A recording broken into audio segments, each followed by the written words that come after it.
Welcome to Fact or Freestyle. People love Dave Nourie, and they always answer the phone when he calls. When we get him on Zoom, we ask him to confirm rumors. Let's see how far down the rabbit hole we go.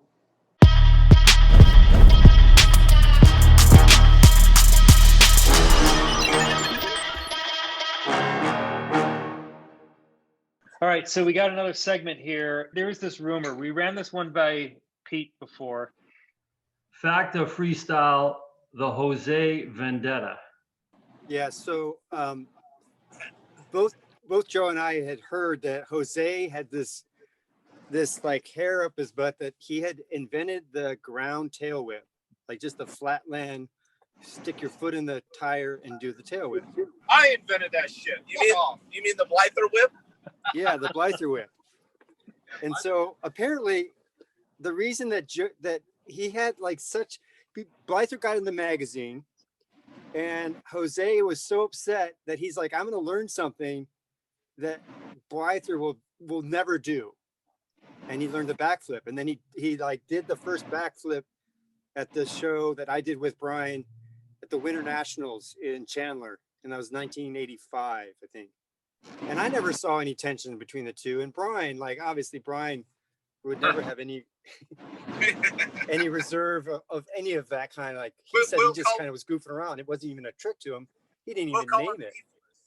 So have you guys heard the fact that Jose is going to do a tail whip and the baldy pipe to show Brian who's really the man? This is the part of it that I heard. He was riled up and emboldened because Rad is streaming, and he's getting like streaming royalties now. And he's going to get the Travis Pastrana bar spin motorcycle, and he's going to do a tail whip on that in baldy pipe. Oh my God. We gotta watch. I gotta be there. Yeah, we gotta go. Live stream. I just want to hear that bike. Yeah, live stream. Yeah, that guy ain't right, dude. The only thing Jose invented was fucking alcohol.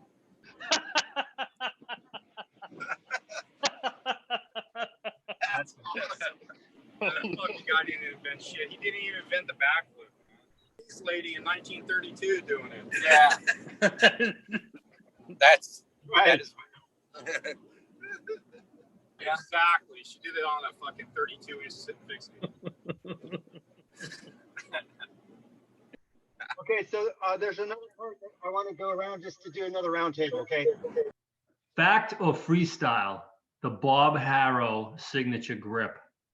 So for me, one was when I first met Bob Harrow, and he like shook my hand and he just like crushed it. He had like the strongest grip, and I just got through riding. My arms, my hands were totally sore, and from that day, he basically said to me, might be looking for a rider for doing some Flatland shows or doing some shows, and was happy with what I was doing, and you know, the story goes on. So I want to get back to the handshake with Bob Harrow, because he did the same shit to me when he shook my hand, and he caught me off guard, and he fucking crushed my hand, and I'm like, that motherfucker. And so the next time I was waiting to see this guy again. So the next time I saw him, I just reached out my hand to give him a handshake, and I fucking squeezed as hard as I could, like, yeah, motherfucker, I can squeeze your fucking hand. So I remember that handshake, that Bob's got this crazy handshake. And so now, still to this day, every time I see that guy, my grips are a lot better now. And I make sure I give it to him, man, because I never forget that handshake, man. This fucking guy, like, crushed my hand, and I was like pissed about it, because, like I said, he caught me off guard. I kind of slithered in it like a slinky handshake, you know, like a wet rag deal. And then this fucking guy, he fucking crushed my hand, and I'm like, who the fuck is this guy? Fucking crushed my hand like this, man. Yeah. Oh my God. So the handshake, I totally understand that, Dave. I get that. I'm so glad I shared that, because I had no idea that he had a running track record. He did, man, and it really upset me, man. It kept me awake for fucking weeks. still keeping him awake. Look at him. time I see him, I stick my hand right out there. Come on, let's fucking go, motherfucker. Oh, that's good. It's like a jiu-jitsu match now. Let's go. I'll choke you out, fucker. You want to go left? Yeah, let's go. Yeah, I'll go left hand because this is my dominant hand. So yeah. So yeah, that's the handshake. That was awesome, dude. Oh god. But I got a great story. Now I'm not getting off track. So one time, Dave. So this is Dave's big time horror guy now, and Fact or freestyle? Dave got super pissed at Pete for covering his car in thousands of stickers that jacked up the paint.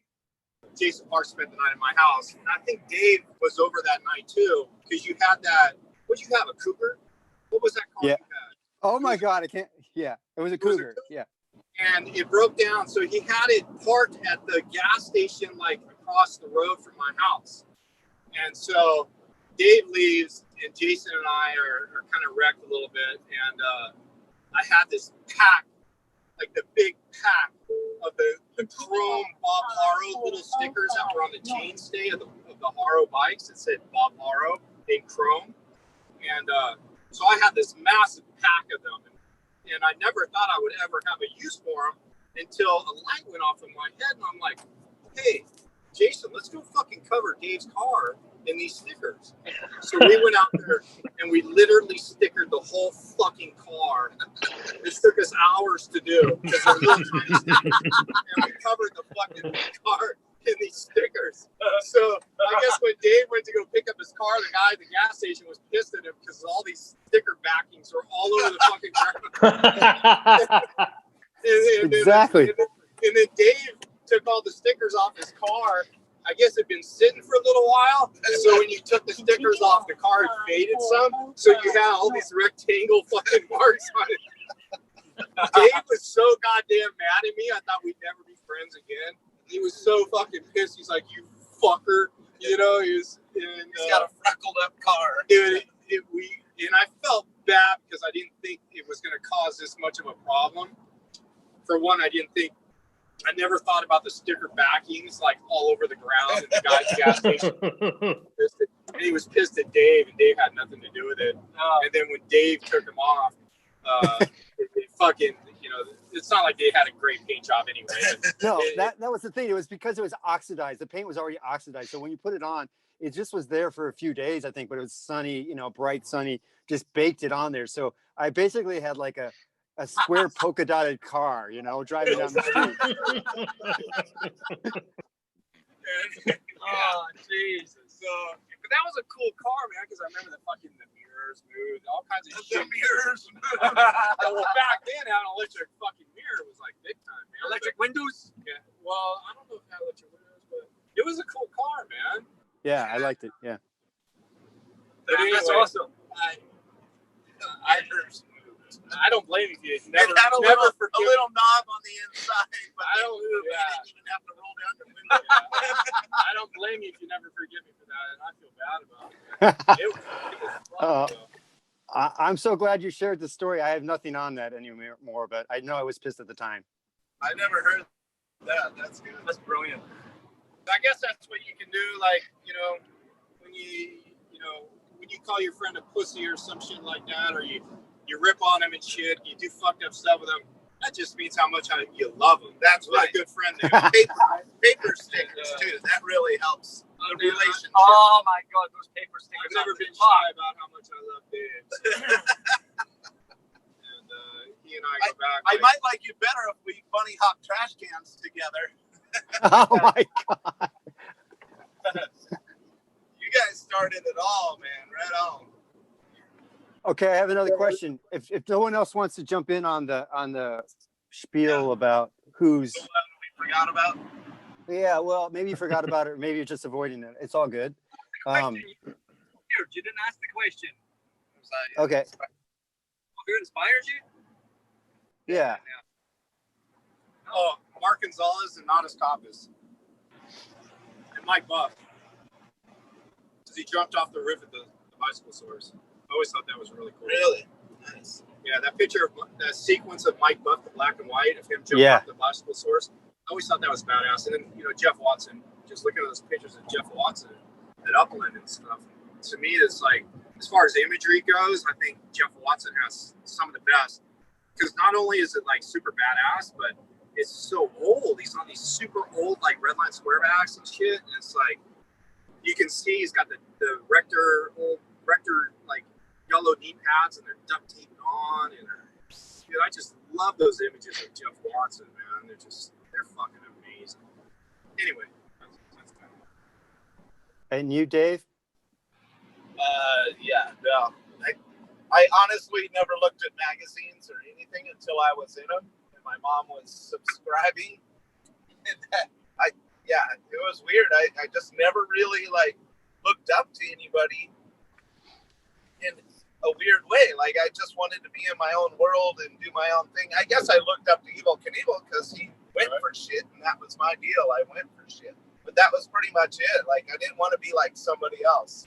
I didn't want to do a certain style, a certain way. Other than I wanted to flatten out my tabletop, you know, like, yeah. I was weird like that. I think when you're as old as Dave and I, you come from that era of evil, you know, and that was the shit. You know, there was nothing else on TV. Like there was, you know, Saturday morning cartoons and stuff, but when ABC had the Wild Cards and Evil was jumping, it was literally not just a family affair. Yes. It was the whole fucking neighborhood. Yes. I can remember at my house, circle around the TV, and we're going to watch Evil fucking jump. You know, the whole... Was it colored TV? I can't remember. Isn't that crazy? Think about that. Oh, man, I remember the black and white. And we only had like six channels. We had 3 channels in the UK. So that was the shit. And so it was an event. And it was like that whole Wild World of Sports, you know, and it showed the skier coming down in the agony of and all this shit. And then Evil would go and jump. And then the next day, we'd be out in the street with a sawhorse and a piece of plywood on it. You know, we're fucking Evil Knievel. That's it. And I remember Dave telling this story about how the kids would put a 2x4 on the curb and keep moving it back. Well, I'm not shitting you. I swear to God, the exact same thing for me. It was exactly the same. And I was that little kid that the older kids would get to jump. And I had a Schwinn Stingray. And, well, you were rich. We were fucking loaded. Must have had a color TV with a remote. And then, so we'd take that 2x4 and keep moving it back and back away from the curb. And I remember one time they got it so far back and I had jumped it. And then they moved it back again. And I had the square back tire on my Schwinn. Oh, nice. And slick. Yeah, and I fucking hit the curb and I put the biggest fucking crease in my back rim. Like this the fucking hop in that fucking rim. And I was so bummed out about it. And these were 10-pound wheels. Yeah. They were steel, solid steel. So yeah, when Dave said that, I was like, man, I was doing the exact same thing at the exact same time. So Evel Knievel was the guy that we looked up to when we were kids. I know, yes, being our age, definitely. Yeah. For sure. And both of you kind of had that neighborhood hero. I can imagine, Voelker, like you're riding with all these other kids, whether they're older or younger, but you're like going bigger and like pushing it farther. So you were their, you know, neighborhood Evel Knievel. And I think the same goes with you, Pete. Like early on, I think even before you started riding with me, is that both true in your guys' case? Well, I was in the neighborhood zero. There wasn't, you know, yeah, maybe to an extent, you know. I think I was like the neighborhood guinea pig, you know, like, hey, let's get Mikey, he'll do anything, he'll eat anything. I was like, hey, let's get Pete, he'll fucking try. You know, let's see if he'll jump down this shit, you know. So I think that was with me, and I was a little bit more indestructible when I was a kid. So definitely, yeah. I wanted the older kids to be impressed with what I could do. Yeah, I get definitely. Like, yeah, it was a big influence. Like to hear them say something like, "Oh my God, they're older." That's respect back then. And then you get to hang out with them. Yeah, you know? You're like, fuck, I'm hanging out with the older until kids. they got cigarettes. Yeah.